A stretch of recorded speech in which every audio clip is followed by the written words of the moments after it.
So David, you've been working on sustainable finance transactions pretty much since they started. What does sustainable finance mean in the context of sovereign finance? Traditionally in sovereign financing, it's all been about trying to raise money as efficiently as possible, whether that's in the loan market or the bond market. And what we've seen with sustainable finance is a slightly different flavour.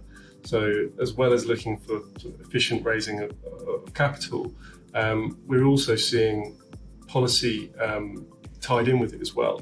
So rather than just borrowing for any other purpose, maybe it's borrowing for a particular green or social purpose. Maybe it's building a hospital or doing something with education. And also increasingly we're seeing what's known as sustainability-linked financing, where rather than having necessarily a particular use of proceeds purpose, that it's linked to broader government objectives, for example, about emissions, or it could be about deforestation or other sort of macro issues affecting a country.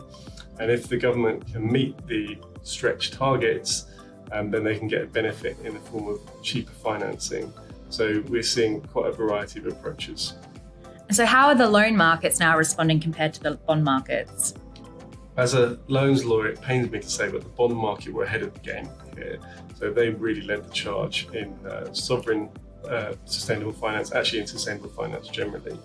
But the loan market has been catching up. And so I mentioned the sort of green, social and sustainability linked loan instruments, which are available. And I think as well, the banks, the lending teams at the banks have really developed their internal expertise in this sort of space, as well as export credit agencies who are often involved in sovereign financings, and dedicated teams focusing on sustainable finance.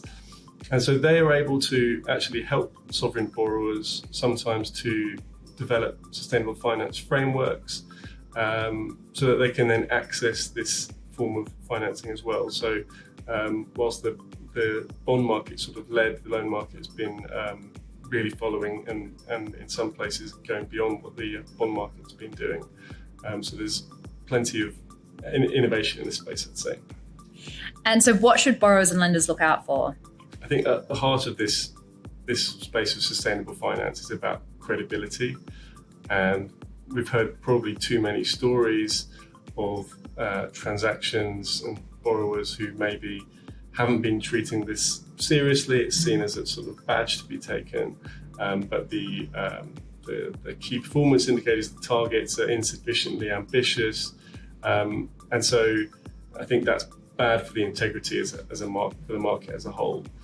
So what we really want to be seeing, where there are sustainability targets, that those really are ambitious, and sometimes governments won't meet their targets. That's a sign that the market is working properly. These should be stretched targets, shouldn't be something they can meet easily, and they get the benefits if they do manage to meet the targets. So that's probably the most important thing. I guess verification is also linked to that, and the sustainable finance market is, as it's developed, verification of how you're doing against your targets has become increasingly important. And in the corporate space, that's a sort of accepted part of doing these sorts of deals. It tends to be a bit trickier in the sovereign space because sovereigns are understandably less transparent than maybe a corporate might be, and less open to having third parties coming in. So there's a sort of balancing act to be struck there between the investors, the lenders' desire for transparency, and a sovereign's understandable desire for flexibility themselves and for not necessarily disclosing absolutely everything. So there's a natural tension there, and the trick in the documentation is to strike that balance in a fair way.